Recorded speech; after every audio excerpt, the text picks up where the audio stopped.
ಎಲ್ರಿಗೂ ಮಧ್ಯಾಹ್ನದ ಶುಭ ವಂದನೆಗಳು. ಮಕ್ಕಳಿಗಾಗಲೇ ನಾವು ಕಳೆದ ತರಗತಿಯಲ್ಲಿ 10ನೇ ತರಗತಿಯ ಇತಿಹಾಸ ಬೋಧನೆಯಲ್ಲಿ ಈಗಾಗಲೇ ನಾವು ಭಾರತಕ್ಕೆ ಯುರೋಪಿಯನ್ನರ ಆಗಮನ ಅಂತಕ್ಕಂಥ ಒಂದು ಅಧ್ಯಯನದಲ್ಲಿ ಬಂದಂತಹ ಯುರೋಪಿಯನ್ನರಲ್ಲಿ ಕಟ್ಟಕಡೆಯದಾಗಿ ಭಾರತದಲ್ಲಿ ವ್ಯಾಪಾರ ಕೋಟೆಗಳನ್ನು, ವ್ಯಾಪಾರದ ಕೇಂದ್ರಗಳನ್ನು ಸ್ಥಾಪಿಸುವುದರ ಜೊತೆಗೆ ಹಲವಾರು ಘರ್ಷಣೆಗಳು, ಸಂಘರ್ಷಣೆಗಳೊಂದಿಗೆ ಭಾರತದಲ್ಲಿ ತಮ್ಮದೇ ಆದ ರಾಜಕೀಯ ಹಿತಾಸಕ್ತಿಯನ್ನು ನೆಲೆಗೊಳಿಸೋದಕ್ಕೆ, ಭಾರತದಲ್ಲಿ ತಮ್ಮ ರಾಜಕೀಯ ಪ್ರಾಬಲ್ಯವನ್ನು ಸ್ಥಾಪನೆ ಮಾಡೋದಕ್ಕೆ ಉಳಿದಂತಹ ಯುರೋಪಿಯನ್ನರಲ್ಲಿ ಬ್ರಿಟಿಷರು ಒಬ್ಬರಾಗಿದ್ದಾರೆ. ನಾವೀಗಾಗಲೇ ನೋಡಿದ ಹಾಗೆ ಬ್ರಿಟಿಷರು ಇಲ್ಲಿ ಬರ್ತಕ್ಕಂತಹ ಕೆಲವೊಂದು ಪ್ರದೇಶಗಳಲ್ಲಿ ಭಾರತದಲ್ಲಿ ಡಚ್ಚರೊಂದಿಗೆ, ಫ್ರೆಂಚರೊಂದಿಗೆ, ಪೋರ್ಚುಗೀಸರೊಂದಿಗೆ ಬಹಳಷ್ಟು ಸಂಘರ್ಷಗಳನ್ನು ಮಾಡಿಕೊಳ್ತಾ ಇಲ್ಲಿ ತಮ್ಮದೇ ಆದಂತಹ ರಾಜಕೀಯ ಪ್ರಾಬಲ್ಯವನ್ನು ಬೆಳೆಸೋದಕ್ಕೆ ಕಾರಣಕರ್ತರಾಗಿದೆ. ಸೊ ಇನ್ನು ನಾವು ಇಲ್ಲಿ ಬ್ರಿಟಿಷರ ಒಂದು ಆಳ್ವಿಕೆಯ ನಂತರ ನಾವಿಲ್ಲಿ ಈಗಾಗಲೇ ಬಂಗಾಳದಲ್ಲಿ ಬ್ರಿಟಿಷರು ತಮ್ಮದೇ ಆದಂತಹ ಒಂದು ಪ್ರಾಬಲ್ಯವನ್ನು ಬೆಳೆಸೋದಕ್ಕೆ ಮುಂದಾಗಿದ್ದಾರೆ. ಬಂಗಾಳದಲ್ಲಿ ಇರ್ತಕ್ಕಂತಹ ಆ ಒಬ್ಬ ನವಾಬನೊಂದಿಗೆ ಬರ್ತಕ್ಕಂತಹ ನವಾಬ್, ಅಲ್ಲಿ ಬರ್ತಕ್ಕಂತಹ ಫಾರೂಕ್ ಶಿಯಾ ಎಂಬಂತಹ ಈ ಬಂಗಾಳದ ನವಾಬನೊಂದಿಗೆ ತಮ್ಮ ವ್ಯಾಪಾರದಲ್ಲಿ ಮುಕ್ತ ವ್ಯಾಪಾರಕ್ಕೋಸ್ಕರವಾಗಿ ದಸ್ತಕಗಳನ್ನು ಪಡೆದರು. ದಸ್ತಕ ಅಂತಂದ್ರೆ ಅನುಮತಿಯನ್ನು, ಅಂದ್ರೆ ತೆರಿಗೆ ಕೊಡದೆ ಮುಕ್ತವಾದ ವ್ಯಾಪಾರವನ್ನು ನಡೆಸತಕ್ಕಂಥ ಒಂದು ಅನುಮತಿಯನ್ನು ಪಡೆದಂತಹ ಬ್ರಿಟಿಷರು ಈ ದಸ್ತಕಗಳ ಬಗ್ಗೆ ತಮ್ಮದೇ ಆದಂತಹ ಸ್ವಾರ್ಥವನ್ನು ತೋರಿಸಿಕೊಂಡು ಈ ದಸ್ತಕಗಳನ್ನು ಸ್ವಾರ್ಥಕ್ಕಾಗಿ ಉಪಯೋಗಿಸಿಕೊಂಡು ತಮ್ಮ ದಸ್ತಕಗಳ ದುರುಪಯೋಗ ಪಡಿಸಿಕೊಳ್ತಕ್ಕಂಥ ಒಂದು ಇದನ್ನು ನಾವು ಕಾಣ್ತೀವಿ. ಇಲ್ಲಿ ಫಾರೂಕ್ ಶಿಯಾ ಇಲ್ಲಿ ಬರ್ತಕ್ಕಂಥ ಇವನು ತನ್ನ ದಸ್ತಕಗಳ ದುರುಪಯೋಗವನ್ನು ಕಂಡಂತ ಇವನು ಬಂಗಾಳಕ್ಕೆ ತನ್ನ ಖಜಾನೆಗೆ ಬರ್ತಕ್ಕಂತಹ ಆದಾಯ ನಿಂತು ಹೋಗ್ತದೆ. ಇದರಿಂದ ಈ ದುರುಪಯೋಗವನ್ನು ಅಲ್ಲಿ ಬರ್ತಕ್ಕಂತಹ ಈ ಅಲಿವರ್ದಿ ಖಾನ್, ಮುರ್ಷದ್ ಅಲಿ ಖಾನ್ನಿಂದ ಹಿಡಿದು ಅಲಿ ವರ್ದಿ ಖಾನ್ ಅವರಿಗೂ ಸಹ ಎಲ್ಲರೂ ಸಹ ಈ ಬ್ರಿಟಿಷರನ್ನು ವಿರೋಧ ಮಾಡ್ತಾರೆ. ಈ ಬ್ರಿಟಿಷರ ವಿರೋಧದೊಂದಿಗೆ ಸಂಘರ್ಷಕ್ಕೆ ಎಡೆ ಮಾಡಿಕೊಡ್ತದೆ. ಇದರ ಪರಿಣಾಮವಾಗಿ ಭಾರತದ ಇತಿಹಾಸದಲ್ಲಿ, ಭಾರತದ ಚರಿತ್ರೆಯಲ್ಲಿಯೇ ಎರಡು ಪ್ರಮುಖ ಘಟನೆಗಳು ನಡೀತವೆ, ಪ್ರಮುಖವಾದಂತಹ ಕದನಗಳು ನಡೀತವೆ. ಅವುಗಳಲ್ಲಿ ಒಂದು ಪ್ಲಾಸಿ ಕದನ, ಇನ್ನೊಂದು ಬಕ್ಸಾರ್ ಕದನ. ನೋಡಿ ಮಕ್ಕಳೇ, ಈಗಾಗಲೇ ಬ್ರಿಟಿಷರು ಭಾರತದಲ್ಲಿ ತಮ್ಮದೇ ಆದಂತಹ ವ್ಯಾಪಾರದ ಕೇಂದ್ರಗಳ ಜೊತೆಗೆ ರಾಜಕೀಯ ಪ್ರಾಬಲ್ಯವನ್ನು ಬೆಳೆಸಿಕೊಳ್ಳೋದಕ್ಕೆ, ಆಡಳಿತಾತ್ಮಕವಾಗಿ ತಮ್ಮನ್ನು ಭದ್ರಪಡಿಸಿಕೊಳ್ಳೋದಕ್ಕೆ, ಆರ್ಥಿಕವಾಗಿ ರಾಜಕೀಯವಾಗಿ ಪ್ರಬಲರಾಗೋದಕ್ಕೆ ಇಲ್ಲಿ ಬಹಳಷ್ಟು ಮುಂದೆ ಬರ್ತಕ್ಕಂತಹ ಕದನಗಳನ್ನ, ಸಂಘರ್ಷಗಳನ್ನು ನಡೆಸ್ತಾರೆ. ಅದರಲ್ಲಿ ಒಂದು ಪ್ಲಾಸಿ ಕದನ. ಈ ಪ್ಲಾಸಿ ಕದನವು ಸಹ ಭಾರತದ ಇತಿಹಾಸದಲ್ಲಿ, ಭಾರತದ ಚರಿತ್ರೆಯಲ್ಲಿ ತನ್ನದೇ ಆದ ಪ್ರಮುಖ ಪಾತ್ರವನ್ನು ವಹಿಸ್ತಕ್ಕಂಥದ್ದನ್ನ ನಾವು ಕಾಣ್ತೀವಿ. ಸೊ ಇಲ್ಲಿ ಬರ್ತಕ್ಕಂತಹ ಪ್ಲಾಸಿ ಕದನದ ಮುಖ್ಯವಾದಂತಹ ಒಂದು ಪ್ರಮುಖವಾದಂತಹ ಕಾಲ 1757. ಇತಿಹಾಸದಲ್ಲಿ ಮಕ್ಕಳೇ ಕಾಲಘಟ್ಟ ಬಹಳ ಮುಖ್ಯ. ಇಲ್ಲಿ ಪ್ಲಾಸಿ ಅಂತಕ್ಕಂಥದ್ದು ಸಹ ಒಂದು ಪ್ರಮುಖವಾದ ಸ್ಥಳದ ಹೆಸರಾಗ್ತದೆ.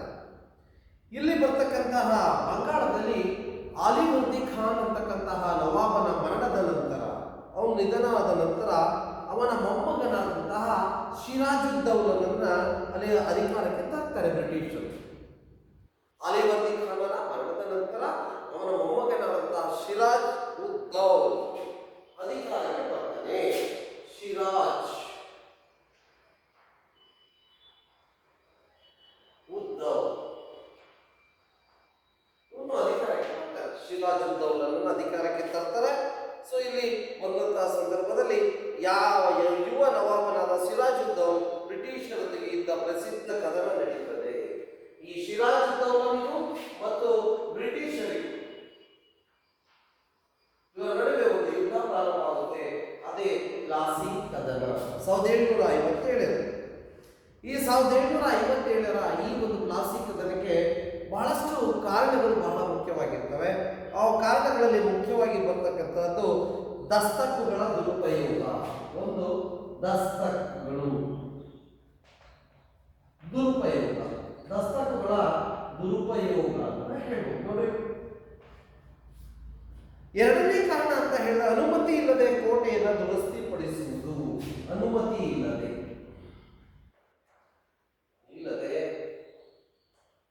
ಕೋಟೆಯ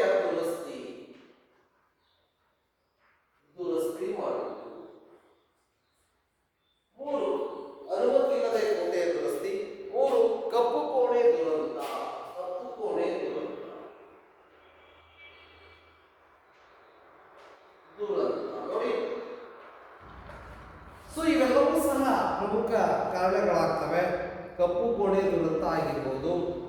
ಇವೆಲ್ಲವೂ ಸಹ ಈ ಒಂದು 1757ರ ಪಾಸಿಂಗ್ ಕದನಕ್ಕೆ ಕಾರಣಗಳು ಎಂಬುದಾಗಿ ನಾವು ತಿಳ್ಕೋಬೇಕಾಗುತ್ತೆ. ಏನು ದಸ್ತಕುಗಳು ಅಂತಂದ್ರೆ, ಇಲ್ಲಿ ಸಿರಾಜುದ್ದೌಲನನ್ನ ಏನು ಬ್ರಿಟಿಷ್ ಈ ಒಂದು ನವಾಬನನ್ನಾಗಿ ಮಾಡಿದ್ರು, ಬಂಗಾಳದ ನವಾಬನನ್ನಾಗಿ ಮಾಡಿದ್ರು. ಈ ಬಂಗಾಳದ ನವಾಬನಿಂದ ದಸ್ತಕುಗಳನ್ನ ಏನು ಪಡಿತಾರೆ? ದಸ್ತಕುಗಳು ಅನ್ನೋದು ನಾನು ಹೇಳಿದೆ, ತೆರಿಗೆ ಕಟ್ಟದೆ, ತೆರಿಗೆಯನ್ನು ಪಾವತಿ ಮಾಡದೆ ನಡೀತಕ್ಕಂತಹ ವ್ಯಾಪಾರ. ಅನುಮತಿಯನ್ನು ಪಡೆದುಕೊಂಡು ಇವರು ಈ ವ್ಯಾಪಾರವನ್ನು ನಡೆಸ್ತಾ ಇದ್ದ ಬ್ರಿಟಿಷರು. ಕೊನೆಗೆ ಬ್ರಿಟಿಷರು ದಸ್ತಕುಗಳನ್ನ ಅಲ್ಲಿ ದುರುಪಯೋಗಪಡಿಸಿಕೊಳ್ತಕ್ಕಂಥದ್ದು ಕಂಡು ಬಂತು. ತಮ್ಮ ಸ್ವಇಚ್ಛೆಗೋಸ್ಕರವಾಗಿ ಈ ಒಂದು ದಸ್ತಕುಗಳನ್ನ ಇಲ್ಲಿ ದುರುಪಯೋಗಪಡಿಸಿಕೊಳ್ತಾರೆ. ಬ್ರಿಟಿಷ್ ಈಸ್ಟ್ ಇಂಡಿಯಾ ಕಂಪನಿಯ ವ್ಯಾಪಾರಕ್ಕಾಗಿ ಪಡೆದುಕೊಂಡಂತಹ ದಸ್ತಕುಗಳನ್ನು ಅಥವಾ ಅನುಮತಿಯನ್ನ ಇವರು ದುರುಪಯೋಗಪಡಿಸಿಕೊಳ್ಳುವುದರ ಮುಖಾಂತರ ಬೊಕ್ಕಸಕ್ಕೆ ನಷ್ಟವನ್ನುಂಟು ಮಾಡುತ್ತಾರೆ. ಬಂಗಾಳದ ಸಿರಾಜುದ್ದೌಲನಿಗೆ ಬರ್ತಕ್ಕಂತಹ ಆದಾಯ ವ್ಯಾಪಾರದಿಂದ ನಿಂತು ಹೋಗುತ್ತದೆ. ಇದರಿಂದ ಸಿರಾಜುದ್ದೌಲನಿಗೆ ಬಹಳ ಕೋಪ ಬರುತ್ತದೆ. ಅವನು ಬಹಳ ನಿರಾಶೆಯನ್ನು ಹೊಂದಿ ಬ್ರಿಟಿಷರ ವಿರುದ್ಧ ಕೋಪಗೊಳ್ಳುತ್ತಾನೆ, ಅವರ ವಿರುದ್ಧ ಕೆರಳುತ್ತಾನೆ ಅಂತಕ್ಕಂಥದ್ದರ ಒಂದು ಕಾರಣವನ್ನು ನಾವು ಇಲ್ಲಿ ಕಾಣುತ್ತೇವೆ. ನೆಕ್ಸ್ಟ್, ಅನುಮತಿ ಇಲ್ಲದೆ ಕೋಟೆಯ ದುರಸ್ತಿ. ಅನುಮತಿ ಇಲ್ಲದೆ ಕೋಟೆಯ ದುರಸ್ತಿ ಅಂತಂದ್ರೆ ಫ್ರೆಂಚರ ಒಂದು ಭಯದಿಂದ ಕೋಲ್ಕತ್ತಾ ಕೋಟೆಯನ್ನ ಬಲಪಡಿಸಿ ಪಿರಂಗಿಗಳನ್ನ ಇಟ್ಟು ಅನುಮತಿ ಇಲ್ಲದೆ ಪಡೆಯದ ಕೋಟೆಯನ್ನು ದುರಸ್ತಿ ಮಾಡಿಸಿದ್ದರಿಂದ ಪಿರಂಗಿಗಳನ್ನು ತೆಗೆದು ಹಾಕಲು ಸಿರಾಜ್ ಸೂಚಿಸಲಾದರೂ ಅದನ್ನು ಪಾಲಿಸಲಿಲ್ಲ. ಸೊ ಇಲ್ಲಿ ಸಿರಾಜುದ್ದೌಲನ ಅನುಮತಿ ಇಲ್ಲದೆ ಕೋಲ್ಕತ್ತಾದ ಕೋಟೆಯನ್ನ ಬಲಪಡಿಸಿ ಇಲ್ಲಿ ಬ್ರಿಟಿಷರು ಕೋಟೆಯಲ್ಲಿ ಪಿರಂಗಿಗಳನ್ನ ಸ್ಥಾಪನೆ ಮಾಡಿದರು, ಪಿರಂಗಿಗಳನ್ನ ಇಟ್ಟರು. ಇದನ್ನು ಅನುಮತಿ ಇಲ್ಲದೆ ಮಾಡ್ತಕ್ಕಂಥ ಈ ಕೆಲಸ ಅಂದರೆ ಸಿರಾಜುದ್ದೌಲನ ಅನುಮತಿ ಇಲ್ಲದೆ ಈ ಕೋಲ್ಕತ್ತಾ ಕೋಟೆಯಲ್ಲಿ ಬ್ರಿಟಿಷರು ಈ ಪಿರಂಗಿಗಳನ್ನ ಇಟ್ಟಿದ್ದರಿಂದ ಅಲ್ಲಿ ಈ ಪಿರಂಗಿಗಳನ್ನು ಇಟ್ಟಿದ್ದ ಸಿರಾಜ್ ಸೂಚಿಸಿದರೂ ಸಹ ಸಿರಾಜ್ ಇದನ್ನ ಅನುಮತಿ ಇಲ್ಲದೆ ಈ ಕೆಲಸ ಮಾಡಬೇಡ್ರಿ ಅಂತಕ್ಕಂಥದ್ದನ್ನು ತಿಳಿಸಿದರೂ ಸಹ ಅಲ್ಲಿ ಬ್ರಿಟಿಷರು ಅದನ್ನು ಮಾತನ್ನು ತಿರಸ್ಕರಿಸಿದರು. ಇದರಿಂದ ಸಿರಾಜುದ್ದೌಲನು ಬ್ರಿಟಿಷರ ವಿರುದ್ಧ ಕೋಪಗೊಳ್ಳುತ್ತಾನೆ, ಆಕ್ರೋಶಗೊಳ್ಳುತ್ತಾನೆ. ಸೊ ಇದು ಎರಡನೇ ಕಾರಣ, ಅನುಮತಿ ಇಲ್ಲದೆ ಕೋಟೆಯನ್ನ ಭದ್ರಪಡಿಸಿ. ಇನ್ನು ಮೂರನೇದು ಅಂತಂದ್ರೆ ಕಪ್ಪು ಕೋಣೆಯ ದುರಂತ. ಕಪ್ಪು ಕೋಣೆಯ ದುರಂತ ನೋಡಿ, ಕಪ್ಪು ಕೋಣೆ ದುರಂತ. ಏನು ಕಪ್ಪು ಕೋಣೆ ದುರಂತ? ಭಾರತದ ಇತಿಹಾಸದಲ್ಲಿ ಚರಿತ್ರೆಯಲ್ಲಿ ಈ ಕಪ್ಪು ಕೋಣೆ ದುರಂತ ಅಂತಕ್ಕಂಥದ್ದು ಪ್ರಮುಖ ಪಾತ್ರವನ್ನು ವಹಿಸ್ತಕ್ಕಂಥದ್ದು. ಈ ಫೋರ್ಟ್ ವಿಲಿಯಂ ಕೋಟೆಯನ್ನ ಸಿರಾಜುದ್ದೌಲನಿಗೆ ಸೇರಿದಂತಹ ಫೋರ್ಟ್ ವಿಲಿಯಂ ಕೋಟೆ, ಫೋರ್ಟ್ ವಿಲಿಯಂ ಕೋಟೆ, ಫೋರ್ಟ್ ವಿಲಿಯಂ ಕೋಟೆಯನ್ನ ಸಿರಾಜುದ್ದೌಲನಿಗೆ ಸೇರಿದ ಫೋರ್ಟ್ ವಿಲಿಯಂ ಕೋಟೆಯನ್ನ ಬ್ರಿಟಿಷರು ವಶಪಡಿಸಿಕೊಳ್ಳುತ್ತಾರೆ. ಆಗ ಸಿರಾಜುದ್ದೌಲ ಬ್ರಿಟಿಷರ ವಿರುದ್ಧ ಆಕ್ರಮಣ ಮಾಡ್ತಾನೆ. ಇದರಲ್ಲಿ ಸುಮಾರು 146 ಬ್ರಿಟಿಷ್ ಅಧಿಕಾರಿಗಳನ್ನ ಸಿರಾಜುದ್ದೌಲ ಸೆರೆ ಹಿಡಿತಾನೆ. 146 ಬ್ರಿಟಿಷರ ಅಧಿಕಾರಿಗಳ ಇಲ್ಲಿ ಸೆರೆ ಹಿಡಿದು ಒಂದು ಕೊಠಡಿಯಲ್ಲಿ, ಚಿಕ್ಕ ಕೊಠಡಿಯಲ್ಲಿ ಬಂಧಿಸಲ್ಪಡ್ತಾರೆ. ಚಿಕ್ಕ ಕೊಠಡಿಯಲ್ಲಿ 146 ಜನ ಬಂದರು. ಚಿಕ್ಕ ಕೊಠಡಿಯಲ್ಲಿ ಬಂಧನದಲ್ಲಿ ಇರ್ತಾನೆ. ಜೊತೆಗೆ ಅವರಲ್ಲಿ ಸುಮಾರು 123 ಜನ ಬ್ರಿಟಿಷ್ ಅಧಿಕಾರಿಗಳು ಇಲ್ಲಿ ಸಾವನ್ನಪ್ಪಿರ್ತಾರೆ. 146 ಜನರಲ್ಲಿ 123 ಜನ ತಮ್ಮ ಸಾವನ್ನಪ್ಪಿರ್ತಕ್ಕಂಥ ಘಟನೆ ಇಲ್ಲಿ ನಡೀತಿದೆ. ಇದನ್ನೇ ಈ ಒಂದು 123 ಜನರ ಒಂದು ಸಾವನ್ನ ಕಂಡಂತ ಈ ಕೋಣೆಯನ್ನ ಈ ಕಪ್ಪು ಕೋಣೆಯ ದುರಂತ ಎಂಬುದಾಗಿ ಕರೆಯುತ್ತಾರೆ. ಇದು ಒಂದು ಚಿಕ್ಕದಾದ ಕೊಠಡಿ, ಅಲ್ಲಿ ಗಾಳಿ ಬೆಳಕುಗಳ ಸೌಲಭ್ಯ ಇಲ್ಲದಂತಹ ಕೊಠಡಿ, ಕಪ್ಪು ಕೋಣೆಯಾಗಿತ್ತು. ಇಂತಹ ಕಪ್ಪು ಕೋಣೆಯಲ್ಲಿ 146 ಜನ ಬ್ರಿಟಿಷ್ ಅಧಿಕಾರಿಗಳನ್ನ ಏನು ಸೆರೆ ಇಟ್ಟಿದ್ದ, ಬಂಧನದಲ್ಲಿಟ್ಟಿದ್ದ ಸಿರಾಜುದ್ದೌಲ್. ಸೊ ಅದರಲ್ಲಿ 123 ಜನ ಅಸುನೀಗಿರ್ತಾರೆ, ಸಾವನ್ನಪ್ಪಿರ್ತಾರೆ. ಇಂತಹ ಒಂದು ಘಟನೆಯನ್ನ ಈ ಇತಿಹಾಸದಲ್ಲಿ, ಭಾರತ ಇತಿಹಾಸದಲ್ಲಿ ಕಪ್ಪು ಕೋಣೆಯ ದುರಂತ ಎಂಬುದಾಗಿ ಕರೆಯಲ್ಪಡ್ತಾರೆ. ಸೊ ಹೀಗೆ ಇಂತಹ ಸಂದರ್ಭದಲ್ಲಿ ಕಪ್ಪು ಕೋಣೆಯ ದುರಂತವನ್ನ ತಿಳಿದಂತಹ ಬ್ರಿಟಿಷರ ಒಬ್ಬ ಅಧಿಕಾರಿಯಾದಂತಹ ರಾಬರ್ಟ್ ಕ್ಲೈವ್ ಅಂತಕ್ಕಂಥವರು, ರಾಬರ್ಟ್ ಕ್ಲೈವ್ ಇಲ್ಲಿ ಸೀದಾ ಸಿರಾಜುದ್ದೌಲನ ಮೇಲೆ ಯುದ್ಧವನ್ನು ಸಾರೋದಕ್ಕೆ ಮುಂದಾಗ್ತಾನೆ. ಸೊ ಇಂತಹ ಸಂದರ್ಭದಲ್ಲಿ ಈ ರಾಬರ್ಟ್ ಕ್ಲೈವ್ ಕೋಪಗೊಂಡು ತನ್ನ ಬಲಿಷ್ಠ ಸೇನೆಯೊಂದಿಗೆ ಬಂಗಾಳದ ಸಿರಾಜುದ್ದೌಲನ ವಿರುದ್ಧವಾಗಿ ಯುದ್ಧವನ್ನು ಮಾಡೋದಕ್ಕೆ ಮುಂದಾಗ್ತಕ್ಕಂಥದ್ದನ್ನು ನಾವು ಕಾಣ್ತೀವಿ. ಇದರ ಜೊತೆಗೆ ಮತ್ತೊಂದು ವಿಚಾರ ಅಂದ್ರೆ, ಬಂಗಾಳದ ನವಾಬ ಸಿರಾಜುದ್ದೌಲ್ ಬಂಗಾಳದಲ್ಲಿರ್ತಕ್ಕಂಥ ಎಲ್ಲಾ ಲೇವಾದೇವಿಗಾರರಿಗೆ ತೆರಿಗೆ ಕೊಡದಂತೆ ಮುಕ್ತವಾಗಿ ವ್ಯಾಪಾರ ಮಾಡೋದಕ್ಕೆ ಮುಕ್ತವಾದ ಅವಕಾಶವನ್ನು ಒದಗಿಸಿಕೊಡ್ತಾರೆ. ಆಗ ಬಂಗಾಳದ ಎಲ್ಲಾ ಲೇವಾದೇವಿಗಾರರು ಸಹ ಸಿರಾಜುದ್ದೌಲನ ಪರವಾಗಿ ಕಾರ್ಯನಿರ್ವಹಿಸ್ತಕ್ಕಂಥದ್ದನ್ನು ನಾವು ಕಾಣ್ತೀವಿ. ಇದರ ಜೊತೆಗೆ ಮೀರ್ ಜಾಫರ್ ನವಾಬನನ್ನಾಗಿ ಮಾಡಿ ನಂತರ ಇಲ್ಲಿ ಬರ್ತಕ್ಕಂಥ ಮೀರ್ ಜಾಫರ್ನನ್ನ ನವಾಬನನ್ನಾಗಿ ಮಾಡಿಕೊಳ್ಳೋದಕ್ಕೆ ಆಮಿಷ ಒಡ್ಡಿ ಅವನನ್ನ ತಟಸ್ಥವಾಗಿರುವಂತೆ ಬ್ರಿಟಿಷರು ತೋರಿಸ್ತಾರೆ. ಈ ರಾಬರ್ಟ್ ಕ್ಲೈವ್ ಅಂತಕ್ಕಂಥವ್ರು ಬಹಳ ಮಹತ್ವಾಕಾಂಕ್ಷಿ ವ್ಯಕ್ತಿ ಅಂತ ಮೊದಲೇ ಹೇಳಿದ್ವಿ. ಈ ರಾಬರ್ಟ್ ಕ್ಲೈವ್ ಈ ಸಿರಾಜುದ್ದೌಲನ ಅಳಿಯನಾದಂತಹ, ಅಂದರೆ ಸಿರಾಜುದ್ದೌಲನ ಸೇನಾಧಿಪತಿ, ಸೈನ್ಯದ ಅಧಿಪತಿಯಾದಂತಹ ಮೀರ್ ಜಾಫರ್ಗೆ ನವಾಬನನ್ನಾಗಿ ಮಾಡ್ತೀವಿ ಅಂತಕ್ಕಂಥ ಒಂದು ಆಸೆಯನ್ನು ತೋರಿಸಿ ಅವನು ಈ ಒಂದು ಯುದ್ಧದಲ್ಲಿ ಭಾಗಿಯಾಗದಂತೆ ತಟಸ್ಥವಾಗಿರ್ತಕ್ಕಂಥ ಒಂದು ಹೇಳಿಕೆಯನ್ನು ಅಲ್ಲಿ ಕೊಡ್ತಾರೆ ಬ್ರಿಟಿಷ್. ಇಲ್ಲಿ ಈ ಒಂದು ರಾಬರ್ಟ್ ಕ್ಲೈವ್ 1757 ಜೂನ್ 23 ಸಿರಾಜುದ್ದೌಲನ ಮೇಲೆ ಇಲ್ಲಿ ಯುದ್ಧವನ್ನ ಸಾರ್ತಾನೆ.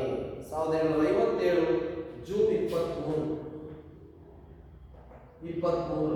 ನೋಡಿ, ಈ ಪ್ಲಾಸಿ ಎಂಬ ಸ್ಥಳದಲ್ಲಿ ಸಿರಾಜುದ್ದೌಲನಿಗೂ ಮತ್ತು ಬ್ರಿಟಿಷರ ರಾಬರ್ಟ್ ಕ್ಲೈವ್ನ ನಡುವೆ ಇಲ್ಲಿ ಯುದ್ಧ ಅಂತಕ್ಕಂಥದ್ದು ಪ್ರಾರಂಭ ಆಗ್ತಕ್ಕಂಥದ್ದನ್ನು ನಾವು ಕಾಣ್ತೀವಿ. ಈ ಯುದ್ಧದಲ್ಲಿ ಎಲ್ಲವನ್ನೂ ಸಹ ಈ ಬ್ರಿಟಿಷ್ ರಾಬರ್ಟ್ ಕ್ಲೈವ್ ಇಲ್ಲಿ ತಟಸ್ಥವಾಗಿದ್ದ ಇಲ್ಲಿ ಸಿರಾಜುದ್ದೌಲ್ ಸೋಲನ್ನು ಅನುಭವಿಸ್ತಾನೆ. ಅಲ್ಲದೆ ಆ ಸಿರಾಜುದ್ದೌಲನ್ನು ಹಿಡಿದು ಇಲ್ಲಿ ಗಲ್ಲಿಗೇರಿಸಲಾಗ್ತದೆ, ಹತ್ಯೆಯನ್ನು ಮಾಡಲಾಗ್ತದೆ ಅಂತಕ್ಕಂಥದ್ದನ್ನು ನಾವು ಕಾಣ್ತೀವಿ. ಇದು ಪ್ಲಾಸಿ ಕದನಕ್ಕೆ ಕಾರಣಗಳು. ನೋಡಿ ಮಕ್ಕಳ, ಪ್ಲಾಸಿ ಕದನಕ್ಕೆ ಕಾರಣಗಳು ಬಹಳ ಸುಲಭವಾಗಿ. ಪ್ಲಾಸಿ ಕದನ ನಡೆದ ವರ್ಷ 1757 ಜೂನ್ 23.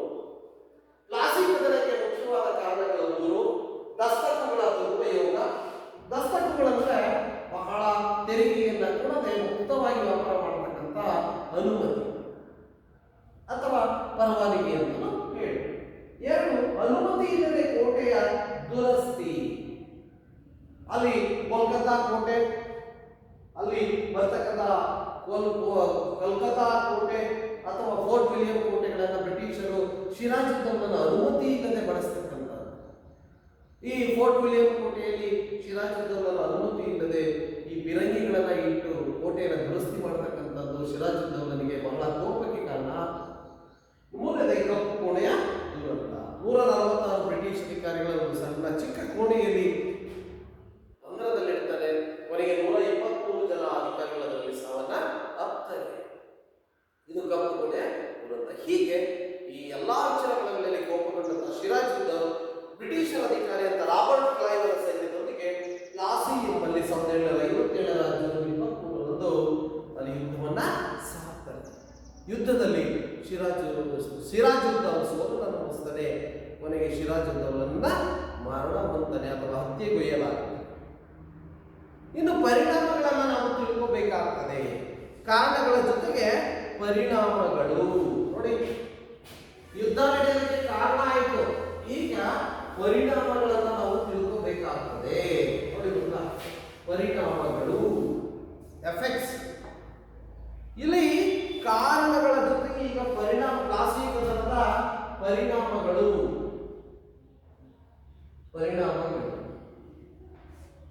ಒಂದು,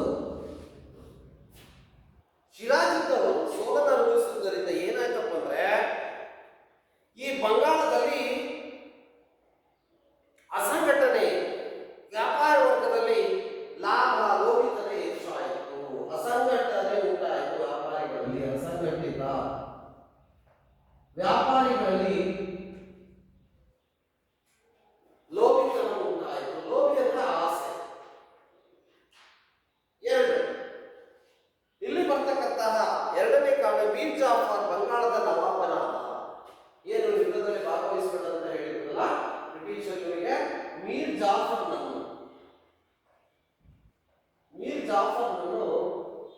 ಬಂಗಾಳದ ನವಾಬನಾಗಕ್ಕೆ ಕಾರಣ ಆಯಿತು. ಬಂಗಾಳದ ನವಾಬನ ನೋಡ್ರಿ ಕ್ಲಾಸಿಕ್ ಕನ್ನಡದ ಒಂದು ಪರಿಣಾಮ ಎಷ್ಟು ಆಗ್ತಾ ಇದೆ. ಮೂರನೇದಾಗಿ, ಬ್ರಿಟಿಷ್ ಈಸ್ಟ್ ಇಂಡಿಯಾ ಕಂಪನಿಗೆ ಬಂಗಾಳ ಪ್ರಾಂತ್ಯದಲ್ಲಿ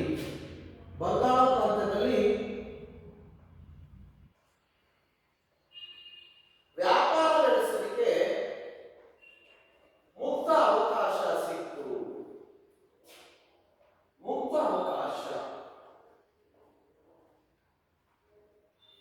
ನೋಡಿ, ಮುಕ್ತವಾದ ಅವಕಾಶ ಸಿಕ್ತು ಅಂತಕ್ಕಂಥದ್ದನ್ನ ನಾವು ತಿಳ್ಕೋಬೇಕಾಗ್ತದೆ. ಸಿರಾಜುದ್ದೌಲನ ಮೇಲೆ ಆಕ್ರಮಣ ಪರವಾಗಿ ಮೀರ್ ಜಾಫರ್ ಅನ್ನೋ ಕಂಪನಿಗೆ ಇಲ್ಲಿ ಈ ಮೀರ್ ಜಾಫರ್ ಅಂತ 17,70,00,000 ರೂಪಾಯಿಗಳನ್ನು ಕೊಡಬೇಕಾಗಿತ್ತು. ಸಿರಾಜುದ್ದೌಲನು ಏನು ಬ್ರಿಟಿಷರ ವಿರುದ್ಧ ಯುದ್ಧವನ್ನು ಮಾಡ್ತಾ, ಯುದ್ಧದ ಪರಿಹಾರವಾಗಿ ಮೀರ್ ಜಾಫರ್ ಅಧಿಕಾರಕ್ಕೆ ಬಂದಾಗ ಬ್ರಿಟಿಷರಿಗೆ ಎಷ್ಟು ಕೊಡಬೇಕಾಯಿತು ಅಂದ್ರೆ 17,70,00,000 ಕೊಡಬೇಕಾಯಿತು. ನೋಡಿ ಎಷ್ಟು ಪರಿಣಾಮಕಾರವಾಗಿ. ಸಿರಾಜುದ್ದೌಲ ಪ್ಲಾಸಿ ಕದನದಲ್ಲಿ ಸೋಲನ್ನು ಒಪ್ಪಿಕೊಂಡ, ಅವನ ಬಂಧನದಲ್ಲಿಟ್ಟು ಹತ್ಯೆ ಮಾಡಲಾಯಿತು. ಅದರ ಪರಿಣಾಮವಾಗಿ ಇಲ್ಲಿ ಅಸಂಘಟಿತ ವ್ಯಾಪಾರಿಗಳು ಏನಿದ್ರು ಅಂದ್ರೆ ಬಂಗಾಳದಲ್ಲಿರ್ತಕ್ಕಂಥ ವ್ಯಾಪಾರಿಗಳಲ್ಲಿ ಲೋಭಿತನ ಹೆಚ್ಚಾಯಿತು, ಲಾಭದ ಆಸೆ ಜಾಸ್ತಿ ಆಯಿತು, ಅವರಲ್ಲಿ ಅಸಂಘಟಿತನ ಉಂಟಾಯಿತು. ಎರಡು, ಮೀರ್ ಜಾಫರ್ನಲ್ಲಿ ಬ್ರಿಟಿಷರು ಬಂಗಾಳದ ನವಾಬನನ್ನಾಗಿ ನೇಮಕ ಮಾಡಿದ್ರು, ಅಧಿಕಾರಕ್ಕೆ ತಂದರು. ಮೂರನೇದಾಗಿ, ಬಂಗಾಳ ಪ್ರಾಂತ್ಯದಲ್ಲಿ ವ್ಯಾಪಾರ ನಡೆಸಲು ಮುಕ್ತವಾದ ಅವಕಾಶ ಬ್ರಿಟಿಷ್ ಈಸ್ಟ್ ಇಂಡಿಯಾ ಕಂಪನಿಗೆ ಸಿಕ್ತು. ನೋಡಿ, ಬ್ರಿಟಿಷ್ ಈಸ್ಟ್ ಇಂಡಿಯಾ ಕಂಪನಿಗೆ ಮುಕ್ತವಾದ ಒಂದು ಅವಕಾಶ ಸಿಕ್ತು. ನಾಲ್ಕನೇದಾಗಿ, ಈ ಮೀರ್ ಜಾಫರ್ ಏನು ಬಂಗಾಳದ ನವಾಬನನ್ನಾಗಿ ಆಯ್ಕೆ ಮಾಡಿಕೊಂಡರು, ಅಧಿಕಾರಕ್ಕೆ ತಂದರು, ಈ ಮೀರ್ ಜಾಫರ್ನಿಂದ ಬ್ರಿಟಿಷರು ಸಿರಾಜುದ್ದೌಲ ಏನು ಯುದ್ಧವನ್ನು ಮಾಡಿದ ಅದರ ಪರಿಹಾರವಾಗಿ ನಷ್ಟದ ರೂಪದಲ್ಲಿ 17,70,00,000 ರೂಪಾಯಿಗಳನ್ನ ಮೀರ್ ಜಾಫರ್ನಿಂದ ಪಡ್ಕೊಳ್ತಾರೆ. ನೋಡ್ರಿ, 17,70,00,000 ರೂಪಾಯಿಗಳು. ಸೊ ಇವೆಲ್ಲವೂ ಸಹ ಈ ಒಂದು ಪರಿಣಾಮಗಳಾಗಿ ನಾವು ಕಾಣ್ತೀವಿ ಕ್ಲಾಸಿಕ್. ನೋಡಿ ಮಕ್ಕಳೇ, ಇದು 3 ಮಾರ್ಕ್ಸ್ಗೆ ಪರೀಕ್ಷೆಯಲ್ಲಿ ಬರೋ ಸಾಧ್ಯತೆ ತುಂಬ ಇದೆ. ಕ್ಲಾಸಿಕ್ ಕದನಕ್ಕೆ ಕಾರಣಗಳು ಮತ್ತು ಪರಿಣಾಮಗಳನ್ನು ತಿಳಿಸಿ. ನೀವೇನಿಲ್ಲ, ಪಾಯಿಂಟ್ಸ್ ಹಾಕಿ ಆನ್ಸರ್ ಬರ್ತಾರೆ ಹೋಗಿ. ಹೀಗೆ ಬಂಗಾಳದಲ್ಲಿ ಮೀರ್ ಜಾಫರ್ ಅಧಿಕಾರಕ್ಕೆ ಬರ್ತಾನೆ. ಮುಂದೆ ಮೀರ್ ಜಾಫರ್ ಬ್ರಿಟಿಷರ ಕೈಗೊಂಬೆ ಮೂಲಕ ನಿರಂತರವಾಗಿ ಒಂದು ಶೋಷಣೆಗೆ ಒಳಪಡ್ತಾರೆ ಬ್ರಿಟಿಷರು. ಅವ್ರಿಗೆ ಹೇಳಿದಾಗೆ ಇವರು ಮೀರ್ ಜಾಫರ್ ಕೇಳಬೇಕಾಯಿತು. ಬ್ರಿಟಿಷ್ ಈಸ್ಟ್ ಇಂಡಿಯಾ ಕಂಪನಿ ಏನು ಹೇಳುತ್ತೋ ಹಾಗೆ ಆಡಳಿತ ನಡೆಸಬೇಕಾಯಿತು. ಒಟ್ಟಾರೆ Mir Jafar British East India Company ಕೈಗೊಂಬೆಯಾಗಿ ಅಲ್ಲಿ ವರ್ತಿಸುತ್ತಿದ್ದಕ್ಕೆ ಅವನಿಗೆ ಬಹಳ ನಿರಾಶೆ ಆಯಿತು. ಬ್ರಿಟಿಷರಿಂದ ಶೋಷಣೆಗೆ ಒಳಪಡ್ತಾ ಇದ್ದ. ಇದರಿಂದ ಬಂಗಾಳಕ್ಕೆ ಮೀರ್ ಜಾಫರ್ನಿಗೆ ಬರ್ತಕ್ಕಂತಹ ಬೊಕ್ಕಸ ಬರಿದಾಯಿತು, ಆದಾಯ ಕಡಿಮೆಯಾಯಿತು. ಸೊ ಇದರಿಂದ ಈ ಅಧಿಕಾರಿಗಳ ಖುಷಿ ತೀರಲಿಲ್ಲ. ಮೀರ್ ಜಾಫರ್ನನ್ನು ಒಬ್ಬ ಅಸಮರ್ಥ ದೊರೆ ಅಂತ ಘೋಷಣೆ ಮಾಡ್ತಾರೆ ಬ್ರಿಟಿಷ್ ಈಸ್ಟ್ ಇಂಡಿಯಾ ಕಂಪನಿ. ನೋಡ್ರಿ, ಇವನಿಂದ ಎಷ್ಟು ಸಹಾಯ ಬೇಕು ಅಷ್ಟೆಲ್ಲ ಪಡ್ಕೊಂಡು ಅಧಿಕಾರಕ್ಕೆ ತಂದ್ರು, ಅವನನ್ನ ಶೋಷಣೆ ಮಾಡಿದ್ರು. 17,70,00,000 ಪರಿಹಾರವಾಗಿ ಪಡೆದ್ರು, ಸಿರಾಜುದ್ದೌಲನ ಪರಿಹಾರವಾಗಿ. ಸೊ ಇಲ್ಲಿ ಕೊನೆಗೆ ಮೀರ್ ಜಾಫರ್ನ ಒಬ್ಬ ಅಸಮರ್ಥ ಆಡಳಿತಗಾರ ಅಂತ ಘೋಷಣೆ ಮಾಡ್ತಾರೆ ಬ್ರಿಟಿಷ್. ನೋಡಿ, ಸೊ ಇದು ಬ್ರಿಟಿಷರ ಒಂದು ಚಾಕಚಕ್ಯತನ, ಹೇಗೆ ಅವರು ಟ್ರಿಕ್ಸ್ ಅನ್ನು ಬಳಸ್ತಾರೆ ಅನ್ನೋದನ್ನು ತಿಳ್ಕೋಬೇಕಾಗ್ತದೆ. ಕೊನೆಗೆ ಮೀರ್ ಜಾಫರ್ನನ್ನ ಅಧಿಕಾರದಿಂದ ಕೆಳಗಿಳಿಸ್ತಾರೆ ಬಂಗಾಳದಲ್ಲಿ. ನಂತರ ಮೀರ್ ಕಾಸಿಂ, ಅವನ ಅಳಿಯನಾದಂತಹ ಮೀರ್ ಕಾಸಿಮನನ್ನ ಅಧಿಕಾರಕ್ಕೆ ತರ್ತಾರೆ. ಮೀರ್ ಕಾಸಿಮನನ್ನ ನವಾಬನನ್ನಾಗಿ ಬಂಗಾಳದಲ್ಲಿ ಅಧಿಕಾರಕ್ಕೆ ತರ್ತಕ್ಕಂತಹ ಇದನ್ನು ನಾವು ಇಲ್ಲಿ ಕಾಣ್ತೀವಿ. ಇವು ಪ್ಲಾಸಿ ಕದನದ ಪರಿಣಾಮ. ಕೊನೆಯದಾಗಿ ಬಂಗಾಳದಲ್ಲಿ ಮೀರ್ ಜಾಫರ್ನ ಬದಲಾಗಿ ಅವರ ಅಳಿಯನಾದಂತಹ ಮೀರ್ ಕಾಸಿಮನನ್ನ ಬಂಗಾಳದ ನವಾಬನನ್ನಾಗಿ ಬ್ರಿಟಿಷರು ಘೋಷಿಸತಕ್ಕಂಥದ್ದನ್ನ ನಾವು ಕಾಣ್ತೀವಿ. ಇದು ಪ್ಲಾಸಿ ಕದನ, ಪ್ಲಾಸಿ ಕದನಕ್ಕೆ ಕಾರಣಗಳು ಮತ್ತು ಪ್ಲಾಸಿ ಕದನದ ಪರಿಣಾಮಗಳನ್ನು ನಾವು ತಿಳ್ಕೋಬೇಕು. ನೋಡ್ರಿ, ಹೀಗೆ ಈ ಪ್ಲಾಸಿ ಕದನವು ಸಹ ಭಾರತದ ಇತಿಹಾಸದಲ್ಲಿ ತನ್ನದೇ ಆದಂತಹ ಒಂದು ಮಹತ್ವದ ಘಟನೆಯಾಗಿ ಇರ್ತಕ್ಕಂಥದ್ದು ನಾವು ಕಾಣ್ತೀವಿ. ಎಲ್ರಿಗೂ ಅರ್ಥ ಆಗಿದೆ ಅಂತ ಕಾಣುತ್ತೆ? ಅರ್ಥ ಆಗಿದೆ? ಓಕೆ. ಹಾಗಾದ್ರೆ ಇದ್ರ ಬಗ್ಗೆ ಯಾವುದಾದ್ರೂ ಪ್ರಶ್ನೆಗಳನ್ನು ಕೇಳೋದಿದ್ದರೆ ಪ್ರಶ್ನೆಯನ್ನ ಕೇಳಿ. ಎಲ್ಲ ಅರ್ಥ ಆಗಿದೆ? ಹಾಗಾದ್ರೆ ನಾವು ಮುಂದುವರೆದು ಬಕ್ಸರ್ ಕದನವನ್ನು ಸಹ ಅಧ್ಯಯನ ಮಾಡೋಣ.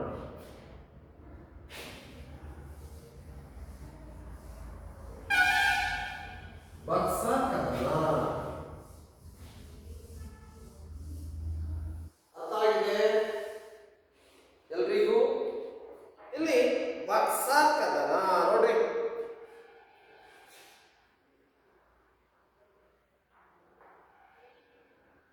ಬಕ್ಸರ್ ಕದನ ನಡೆದಂತಹ ಕಾಲ 1764. ಬಕ್ಸರ್ ಕದನವನ್ನು ಸಹ ಭಾರತದ ಇತಿಹಾಸದಲ್ಲಿ, ಭಾರತದ ಚರಿತ್ರೆಯಲ್ಲಿ ಬಹಳ ಮಹತ್ತರವಾದ ಒಂದು ಘಟನೆ ಎಂಬುದಾಗಿ ನಾವು ತಿಳ್ಕೋಬೇಕಾಗ್ತದೆ.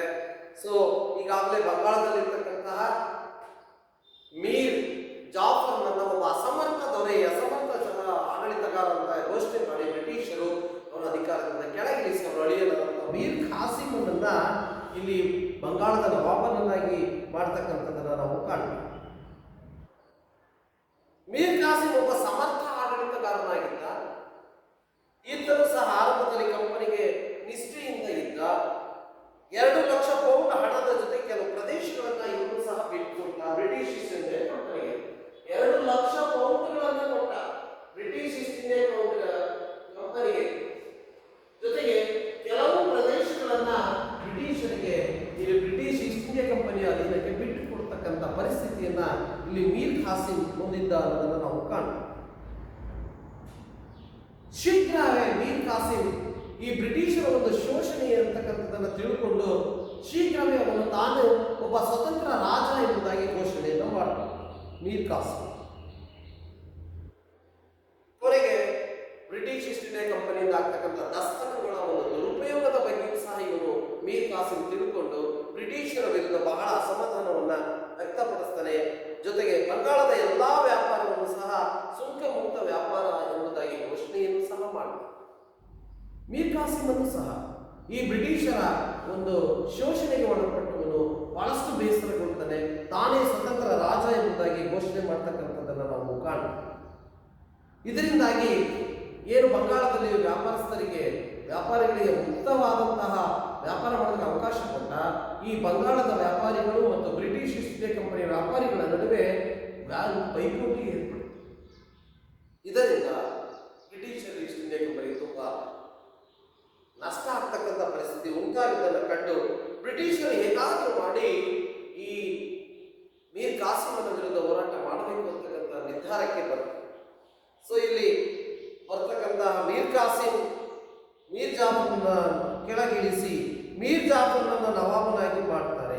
ಬ್ರಿಟಿಷರು ಇದ್ದಕ್ಕಿದ್ದಾಗೆ ಮತ್ತೆ ಮೀರ್ ಕಾಸಿಮನನ್ನ ನವಾಬನ ಸ್ಥಾನದಿಂದ ಕೆಳಗಿಳಿಸ್ತಾರೆ. ಮೀರ್ ಕಾಸಿಮನನ್ನ ನಂತರ ಮೀರ್ ಜಾಫರ್ನನ್ನ ಮತ್ತೆ ಅವನ್ನೇ ಅಧಿಕಾರಕ್ಕೆ ತರ್ತಾರೆ. ನೋಡ್ರಿ, ಇವರು ಬಳಸ್ತಕ್ಕಂಥ ಒಂದು ತಂತ್ರಗಾರಿಕೆ ಬ್ರಿಟಿಷ್ ಈಸ್ಟ್ ಇಂಡಿಯಾ ಕಂಪನಿಯವರು. ಸೊ ಹೀಗೆ ಈ ರೀತಿಯಾಗಿ ಮೀರ್ ಕಾಸಿಮ್ ಏನ್ ಮಾಡ್ತಾನೆ, ವ್ಯಾಪಾರಿಗಳು ಇದಕ್ಕೆ ಕಸುಬುದಾರ ಬೆಂಬಲಕ್ಕೆ ನಿಲ್ತಾರೆ. ಮೀರ್ ಕಾಸಿಮನು ಆಗ ಎರಡನೇ ಶಾ ಆಲಂ ಅಂದ್ರೆ ಮೊಘಲ ದೊರೆಯಾದಂತಹ ಎರಡನೇ ಶಾ ಆಲಂ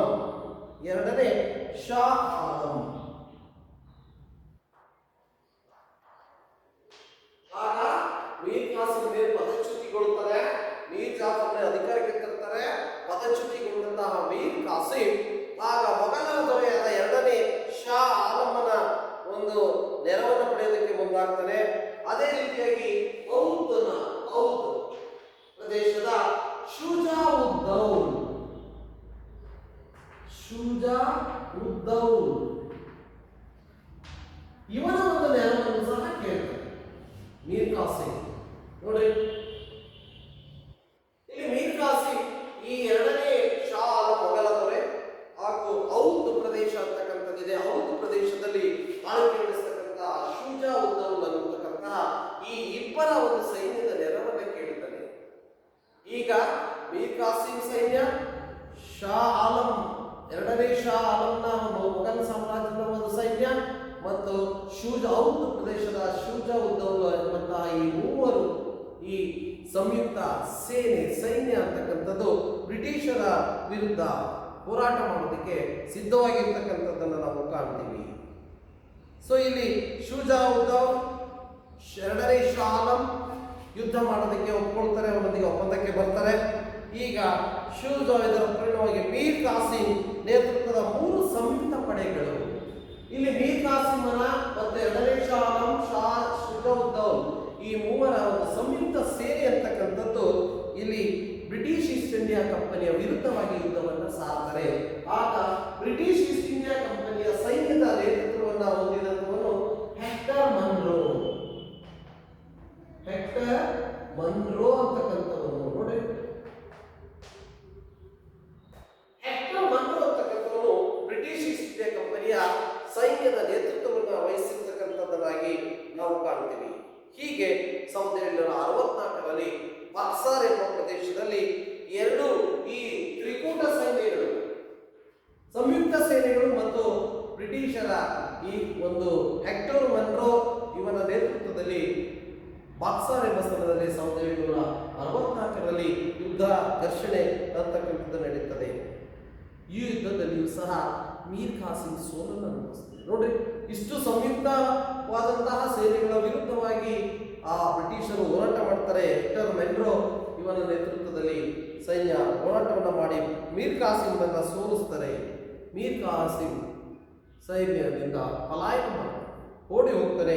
ಎರಡನೇ ಶಾ ಆಲಂ ಅಂತಕ್ಕಂಥವನು ಬ್ರಿಟಿಷರಿಗೆ ಈ ಹೆಕ್ಟರ್ ಮನ್ರೋನಿಗೆ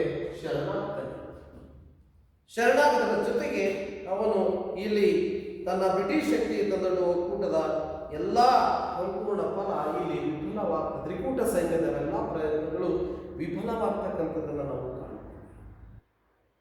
ನೋಡ್ರಿ ಮಕ್ಕಳೇ, ಇದು 1764ರ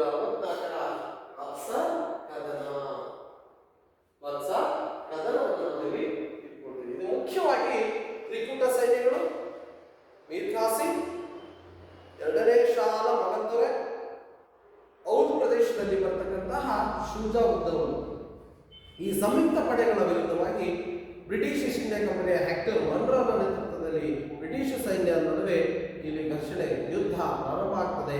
ಮೀರ್ ಕಾಸಿಮನು ಇಲ್ಲಿ ಸಂಯುಕ್ತ ಪಡೆಗಳ ಜೊತೆಗೆ ಹೋದರೂ ಸಹ ಸೋಲನ್ನು ಅನುಭವಿಸಿ ಪಲಾಯನ ಮಾಡ್ತಾನೆ. ಎರಡನೇ ಶಾ ಆಲಂ ಬ್ರಿಟಿಷರಿಗೆ ಶರಣಾಗತಿಯನ್ನು ಹೊಂದ್ತಾನೆ. ಹೀಗೆ ಬ್ರಿಟಿಷರ ಶಕ್ತಿ ಇನ್ನು ಹೆಚ್ಚಾಗ್ತದೆ.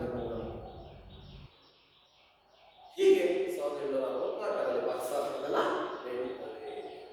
ನೋಡಿ, ಬ್ರಿಟಿಷರು ಎಷ್ಟು ತಮ್ಮ ತಂತ್ರಗಾರಿಕೆಯನ್ನು ಬಳಸಿಕೊಂಡು ಅವರು ಹಣವನ್ನು ಗಳಿಸ್ತಾರೆ, ವ್ಯಾಪಾರವನ್ನು ನಡೆಸ್ತಾರೆ, ಭಾರತದಲ್ಲಿ ರಾಜಕೀಯ ಪ್ರಾಬಲ್ಯವನ್ನು ಅಲ್ಲಿ ಸ್ಥಾಪನೆ ಮಾಡೋದಕ್ಕೆ ಮುಂದಾಗ್ತಾರೆ. ಸೊ ಇದು ಬಕ್ಸಾರ್ ಕದನದಕ್ಕೆ ಕಾರಣಗಳನ್ನು ತಿಳಿಯುವುದು. ಎಲ್ರಿಗೂ ಅರ್ಥ ಆಗಿದೆ? ಸೊ ಹಾಗಾದ್ರೆ ಬಕ್ಸರ್ ಕದನಕ್ಕೆ ಪರಿಣಾಮಗಳನ್ನು ನಾವು ತಿಳ್ಕೊಳ್ಳೋಣ. ಬಕ್ಸರ್ ಕದನದ ಪರಿಣಾಮಗಳು ನೋಡಿ, ಬಕ್ಸರ್ ಕದನದ ಪರಿಣಾಮಗಳನ್ನು ನಾವು ತಿಳ್ಕೋಬೇಕಾಗುತ್ತದೆ. ಪರಿಣಾಮ ಏನು? ನಾಳೆ ಕ್ಲಾಸಿಕ್ ಕದನದ ಪರಿಣಾಮಗಳನ್ನು ನೋಡಿದ್ವಿ. ಈಗ ಬಕ್ಸರ್ ಕದನದಿಂದ ಆಗ್ತಕ್ಕಂತಹ ಪರಿಣಾಮಗಳಲ್ಲಿ ಈಸ್ಟ್ ಇಂಡಿಯಾ ಕಂಪನಿಗೆ ಬಂಗಾಳದಲ್ಲಿ ದಿವಾನಿ ಹಕ್ಕು ಎರಡನೇ ಶಾಲಂನಿಂದ ಪಡೆದ. ಎರಡನೇ ಶಾಲಂ ಏನು ಶರಣಾಗತಿಯನ್ನು ಪಡೆದ, ಇವನು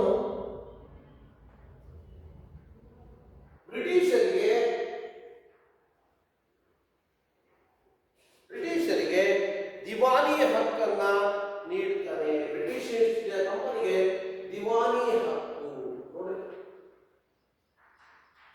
ದಿವಾನಿ ಹಕ್ಕನ್ನು ನೀಡುತ್ತದೆ. ಹಾಗಾದ್ರೆ ದಿವಾನಿ ಹಕ್ಕು ಅಂದ್ರೆ ಏನು? ಯಾರು ಹೇಳ್ತೀರಾ?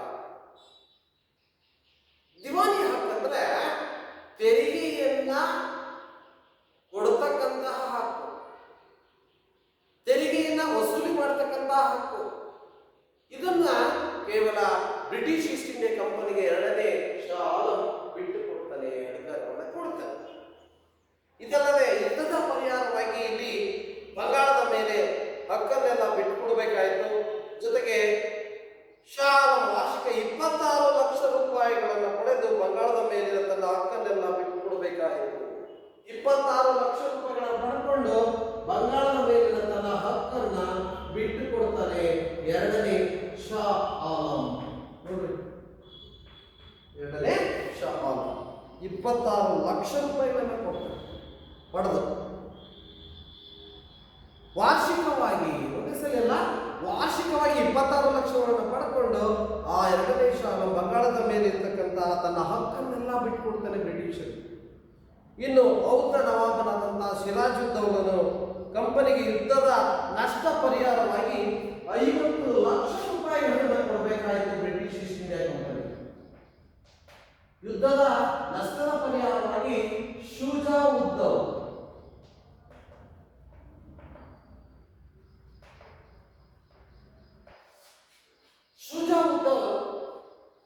ಬ್ರಿಟಿಷರಿಗೆ ಏನು ಯುದ್ಧದಲ್ಲಿ ಸೋತು ನಾವು ನಷ್ಟ ಅನುಭವಿಸಿದ್ವಿ, ನಿಮ್ಮಿಂದ ನಷ್ಟ ಆಯ್ತು ಅನ್ನೋ ಉದ್ದೇಶದಿಂದ ಬ್ರಿಟಿಷರು ಶುಜಾವುದ್ದೌಲನಿಂದ 50 ಲಕ್ಷ ರೂಪಾಯಿಗಳನ್ನು ಪಡೆದುಕೊಳ್ತಾರೆ.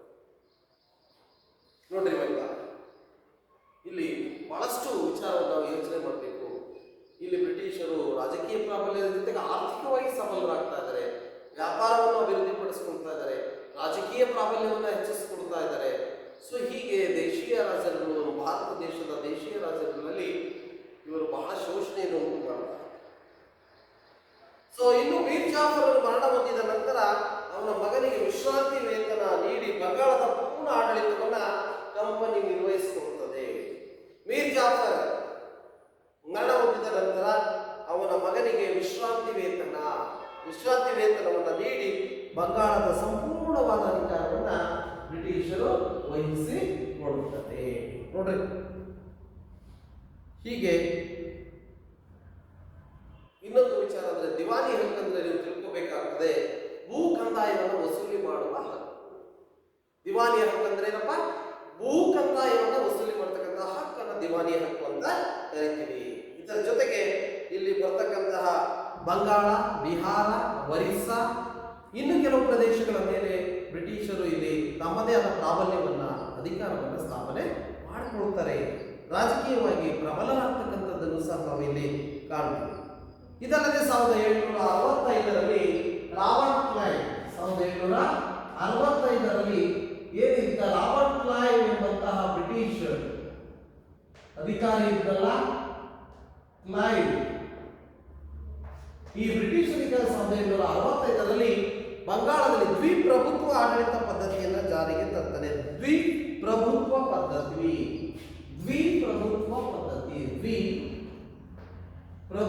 ಪದ್ಧತಿಯನ್ನ ರಾಬರ್ಟ್ ಕ್ಲೈವ್ ಬಂಗಾಳದಲ್ಲಿ ಜಾರಿಗೆ ತರ್ತಾನೆ. ಈ ದ್ವಿಪ್ರಭುತ್ವ ಆಡಳಿತ ಪದ್ಧತಿ ಅಥವಾ ದ್ವಿಪ್ರಭುತ್ವ ಪದ್ಧತಿ ಅಂತಂದ್ರೆ ಭೂ ಕಂದಾಯ ವಸೂಲಿ ಮಾಡುವ ಹಕ್ಕನ್ನ ದ್ವಿಪ್ರಭುತ್ವ ಆಡಳಿತ ಪದ್ಧತಿ ಅಂತ ಕರೆದ ರಾಬರ್ಟ್ ಕ್ಲೈವ್. ಹೀಗೆ ನವಾಬನಿಗೆ ಕೇವಲ ನ್ಯಾಯಾಡಳಿತ ಆಡಳಿತ ಅಷ್ಟೇ ಸಿಕ್ತು. ಇನ್ನು ಉಳಿದಂತಹ ಭೂಕಂದಾಯ ವಸೂಲಿ ಮಾಡ್ತಕ್ಕಂಥ ದಿವಾನಿ ಹಕ್ಕಾಗಿರ್ಬೋದು ಅಥವಾ ದ್ವಿಪ್ರಭುತ್ವ ಪದ್ಧತಿಯಂತೆ ಭೂಕಂದಾಯ ವಸೂಲಿ ಮಾಡುವ ಎಲ್ಲ ಹಕ್ಕುಗಳು ಸಹ ಇಲ್ಲಿ ಬ್ರಿಟಿಷರಿಗೆ ಸೀಮಿತವಾಗ್ತಕ್ಕಂಥದ್ದನ್ನು ನಾವು ಕಾಣ್ತೀವಿ. ಹೀಗೆ ಬ್ರಿಟಿಷರು ಬಂಗಾಳ, ಒರಿಸ್ಸಾ, ಬಿಹಾರ ಇನ್ನು ಮುಂತಾದಂತಹ ಪ್ರದೇಶಗಳಲ್ಲಿ ಇಲ್ಲಿ ಬಹಳಷ್ಟು ತಮ್ಮದೇ ಆದಂತಹ ವ್ಯಾಪಾರದ ಹಿತಾಸಕ್ತಿಯನ್ನು ಕಾಪಾಡಿಕೊಳ್ಳುವ ಸಲುವಾಗಿ ಭಾರತದ ರಾಜಕೀಯ ಪರಮಾಧಿಕಾರವನ್ನು ಸಹ ತಾವು ಸ್ಥಾಪಿಸುವುದಕ್ಕೆ ಮುಂದಾಗ್ತದೆ. ನೋಡ್ರಿ ಮಕ್ಕಳೇ, ಇದು ಬಹಳ ಶೋಚನೀಯವಾದಂತಹ ಸ್ಥಿತಿ. ಬ್ರಿಟಿಷರು ಕೇವಲ ಆರ್ಥಿಕವಾಗಿ ಅಷ್ಟೇ ಅಲ್ಲ, ರಾಜಕೀಯವಾಗಿ ಪ್ರಬಲರಾಗ್ತಾ ಇದ್ದಾರೆ. ವ್ಯಾಪಾರದ ಹಿತಾಸಕ್ತಿಯ ಜೊತೆಗೆ ರಾಜಕೀಯ ಪ್ರಾಬಲ್ಯವನ್ನು ಸಹ ಅಭಿವೃದ್ಧಿಪಡಿಸಿಕೊಂಡು ಭಾರತದಲ್ಲಿ ತಮ್ಮದೇ ಆದ ವಾಸ್ತವ್ಯವನ್ನು ಉಂಟು ಮಾಡ್ತಕ್ಕಂಥ ತಮ್ಮದೇ ಆದ ಪ್ರಾಬಲ್ಯವನ್ನು ಅಭಿವೃದ್ಧಿಪಡಿಸ್ತಕ್ಕಂಥ ಕೆಲಸದಲ್ಲಿ ಮುಂದಾಗ್ತಾ ಇದ್ದಾರೆ ನೋಡಿ. ಹೀಗೆ ಈ ಒಂದು ಪ್ಲಾಸಿ ಮತ್ತು ಬಾಕ್ಸರ್ ಎರಡೂ ಕದನಗಳು ಭಾರತದ ಇತಿಹಾಸದಲ್ಲಿ ತಮ್ಮದೇ ಆದ ಮಹತ್ವವಾದಂತಹ ಮಹತ್ವವಾದ ಚರಿತ್ರೆಯಲ್ಲಿ ಬಹಳ ಮಹತ್ವವಾದಂತಹ ಒಂದು ಪ್ರಮುಖವಾದ ಘಟನೆ ಎಂಬುದಾಗಿ ನಾವು ತಿಳ್ಕೋಬೇಕಾಗ್ತದೆ. ಹೀಗೆ ಈ ಒಂದು ಬಕ್ಸರ್ ಕದನ ಕಾರಣ ಮತ್ತು ಪರಿಣಾಮಗಳನ್ನ ತಿಳ್ಕೊಂಡಿದ್ದೀವಿ. ಬಕ್ಸರ್ ಕದನವು ಸಹ ಅರ್ಥ ಆಗಿದೆಯಾ ಮಕ್ಕಳ?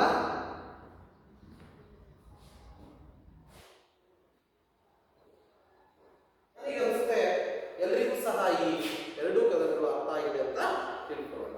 ಸೊ ಹೀಗೆ ಇದರ ನಂತರ ನಾವು ಈ ಒಂದು ಗೃಹಪಾಠ ಕಾರ್ಯಕ್ಕೆ ಉದಾಹರಣ.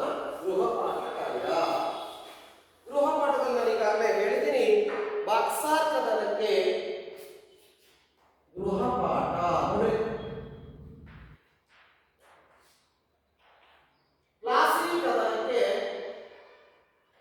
ಪ್ಲಾಸಿ ಕದನದ ಕಾರಣ ಮತ್ತು ಪರಿಣಾಮಗಳನ್ನು ತಿಳಿಸಿ.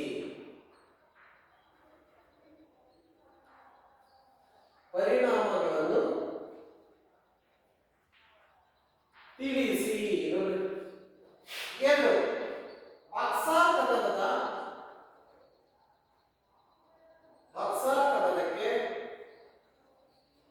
ಕಾರಣ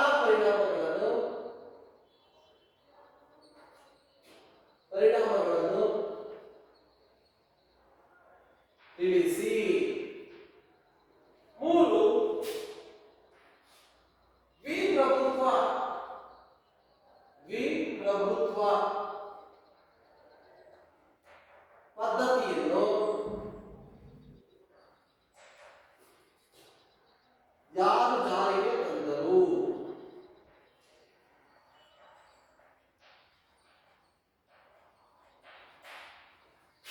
ನಾಲ್ಕು, ದಿವಾನಿ ಹಕ್ಕು ಎಂದರೇನು? ದಿವಾನಿ ಹಕ್ಕು ಎಂದರೇನು? ನೋಡಿ, ಬಹಳ ಸುಲಭವಾಗಿರ್ತಕ್ಕಂತಹ ಸರಳವಾದ ಪ್ರಶ್ನೆಗಳನ್ನು ಕೊಡ್ತಿದ್ದೀವಿ. ಈ ಎಲ್ಲಾ ಪ್ರಶ್ನೆಗಳಿಗೆ ನೀವು ಉತ್ತರವನ್ನು ಮಾಡ್ಕೊಂಡು ಬರಬೇಕು. ಪಾಠವನ್ನು ಸಹ ಚೆನ್ನಾಗಿ ತಿಳ್ಕೊಂಡು ಪ್ಲಾಸಿ ಕದನದ ಕಾರಣ ಮತ್ತು ಪರಿಣಾಮಗಳನ್ನು ತಿಳಿಸಿ. ಬಕ್ಸರ್ ಕದನಕ್ಕೆ ಕಾರಣ ಮತ್ತು ಪರಿಣಾಮಗಳನ್ನು ತಿಳಿಸಿ. ದ್ವಿಪ್ರಭುತ್ವ ಪದ್ಧತಿ ಇದನ್ನ ಯಾರು ಜಾರಿಗೆ ತಂದರು? ಇದರ ಜೊತೆಗೆ ದಿವಾನಿಯ ಹಕ್ಕು ಎಂದರೆ ಬಹಳ ಸುಲಭವಾಗಿರ್ತಕ್ಕಂಥ ಸರಳವಾಗಿರ್ತಕ್ಕಂಥ ಪ್ರಶ್ನೆಗಳನ್ನ ನೀವು ಗೃಹಪಾಠದಲ್ಲಿ ಬರ್ಕೊಂಡು ಬರಬೇಕು.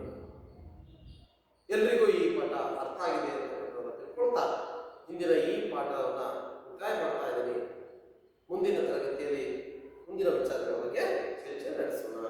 ಎಲ್ರಿಗೂ ನಮಸ್ಕಾರ.